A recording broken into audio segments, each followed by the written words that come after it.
시청자 여러분 안녕하십니까? 최근 이슈가 되고 있는 우리 주변의 문제에 대해서 심도 있게 알아보는 이슈 포커스 진행을 맡은 문재용입니다. 이른바 김영란법으로 불리는 부정청탁 및 금품 수수 금지에 관한 법률안이 국회를 통과하고 시행이 채 한 달도 남지 않았습니다. 사회 곳곳에서 여전히 법의 해석을 둘러싼 혼란과 우려가 있습니다. 오늘은 과연 김영란법이란 무엇인지 보도국의 윤규진 국장과 함께 말씀 나눠보겠습니다. 안녕하십니까? 네, 안녕하십니까? 먼저 김영란법이란 무엇입니까? 네, 김영란법이란 부정청탁 및 금품 수수 금지에 관한 법률안입니다. 2011년 6월 당시 김영란 전 국민권익위원장이 국무회의에서 공정사회 구현, 국민과 함께하는 청렴 확산 방안을 보고하며 처음 제안해서 제안자 이름을 따서 그렇게 부르고 있습니다. 네, 그러니까 정확한 법률안 이름은 부정청탁 및 금품 수수 금지에 관한 법률안이군요. 네, 그렇습니다. 별칭을 그러면 김영란법으로 하겠습니다. 네. 핵심 내용은 무엇입니까? 네. 해당 공직자의 부정청탁 및 금품 수수 금지법인데요. 네. 법의 핵심은 직무 관련성이나 대가성을 따지지 않고 공직자의 일정 금액 이상 금품 수수를 처벌할 수 있게 하고 해당 범위 제한을 두었다는 것입니다. 네. 법률안 초안은 주로 고위 공무원과 정치인들 대상인데 이후 수많은 협상과 수정을 거치면서 범위가 취소되거나 확대되는 많은 과정이 있었습니다. 네. 국회에서 통과되고 곧 시행을 앞두고 있는데요. 입법에서부터 국회 통과까지 자세히 내용 전해 주시죠. 네, 2012년 8월 내용의 원안을 입법 예고했고 권익위의 입법 예고 후 법무부 등 부처 간 이견으로 진통을 겪었고 2013년 7월 국무회의를 통과했습니다. 네.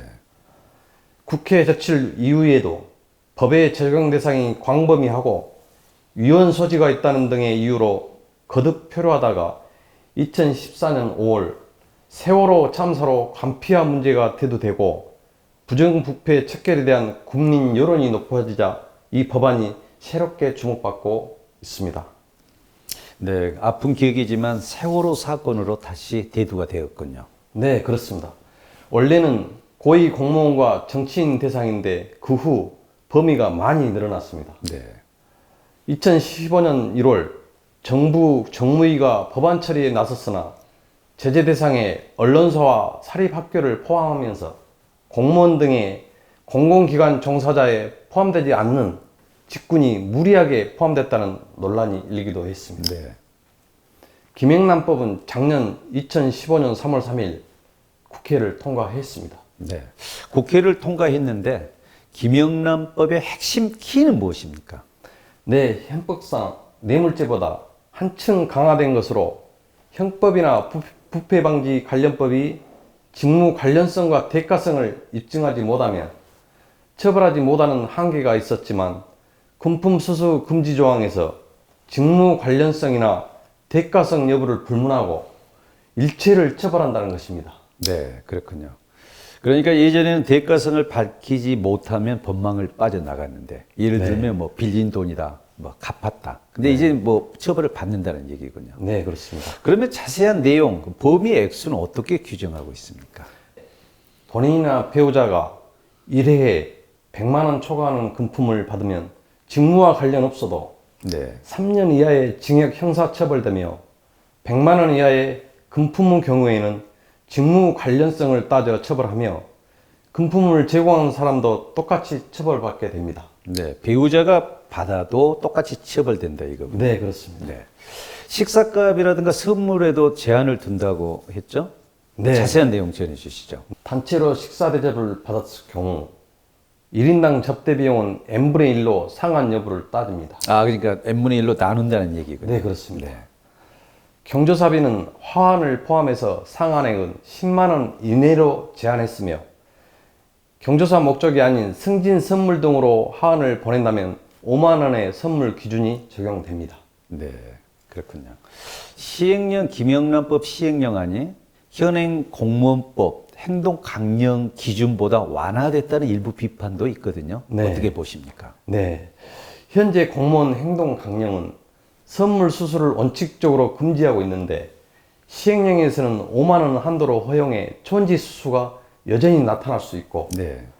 경조사비는 행동 강령의 5만 원보다 2배인 10만 원으로 되려 늘려놨다는 부정적인 여론도 있습니다. 네. 국회 통과 이후에도 김영란법에 대한 찬반 여론은 여전히 있습니다. 네. 예를 들면 관계자들끼리 편하게 밥 한 끼도 못 먹을 것이다. 네, 그렇습니다. 또 내수 경기도 위축될 것이다. 네. 그런 부분에 대한 우려와 비판도 있는데요. 어떻게 보십니까? 네, 그렇습니다. 이 법으로 인해 식사 대접, 명절 선물 등이 위축되어 내수 경기를 위축시킬 수 있다는 반발과 부패 척결이라는 법 취지를 지켜야 한다는 찬성 여론이 있습니다. 네. 식사 대접, 선물 제공 등이 줄어들면서 외식업계와 논숙축 산업계, 골프 등 레저 스포츠업계, 화훼업계 등에 영향을 미칠 것이라는 주장입니다. 농축산업계에서는 국내 농축산물에 대해서 금품 수수 대상에서 제외된다는 이런 주장도 있죠. 네, 그렇습니다. 또 기획재정부도 2016년 하반기 경제정책 방향을 발표하면서 시행에 따른 소비 조정을 경제 제약 요인으로 꼽기도 했습니다. 네. 반면 김영란법을 시행해도 내수 경제에 미치는 충격은 미미할 것이며 오히려 부정부패를 줄여 경제 활성화에 긍정적인 효과를 미칠 수 있으리라는 전망도 있습니다. 우선 실이 있을지라도 이 법의 원한 취지대로 시행되고 정착되어 깨끗하고 정의로운 사회가 된다는 기대도 큽니다. 네. 적용 대상은 어떻게 됩니까? 네, 4만 900여 개 기관이며 네. 모든 국가 공직자, 언론인, 사립학교까지 포함되어 있습니다. 네. 구체적으로 중앙행정기관, 지방자치단체, 공직유관단체, 공공기관, 각급 학교 및 학교법인, 언론사 등입니다. 공직자의 국회의원은 빠졌다는 일부 오해도 있던데요. 그 내용은 어떻습니까? 네, 공직자에는 국회의원도 포함되어 있습니다. 네. 다만 선출직 공직자, 정당 시민 단체가 공익을 목적으로 제3자의 고충 민원을 전달하거나 법령 기준의 제정, 개정, 폐지 또는 정책 사업 제도 및 그 운영 등의 개선에 관하여 제안, 건의하는 행위는 대상에서 제외된다고 되어 있습니다. 그러면 해석을 어떻게 하냐에 따라서 다르다는 이런 얘기군요. 네, 국회, 정무위 심사 과정에서 선출직 공직자가 제3자의 민원을 전달하는 행위는 부정 청탁에 해당되지 않는다는 조항을 삽입한 것, 이를 두고 특권 지키기라는 비판도 있습니다. 7월 28일 헌법재판소에서 합헌 결정이 내려졌죠. 네, 헌법재판소는 2016년 7월 28일 김영란법이 헌법에 어긋나지 않는다는 결정을 내놨습니다. 현재는 4개 쟁점에 모두 합헌 결정을 내렸는데요. 언론인과 사립학교 관계자를 법 적용 대상에 포함한 것, 배우자가 법이 금지한 금품을 수수한 경우 법 적용 대상자가 이를 신고하도록 한 조항 등입니다. 시행은 언제부터 되는 겁니까? 2016년 9월 28일 이달부터 시행됩니다. 며칠 남지 않았군요.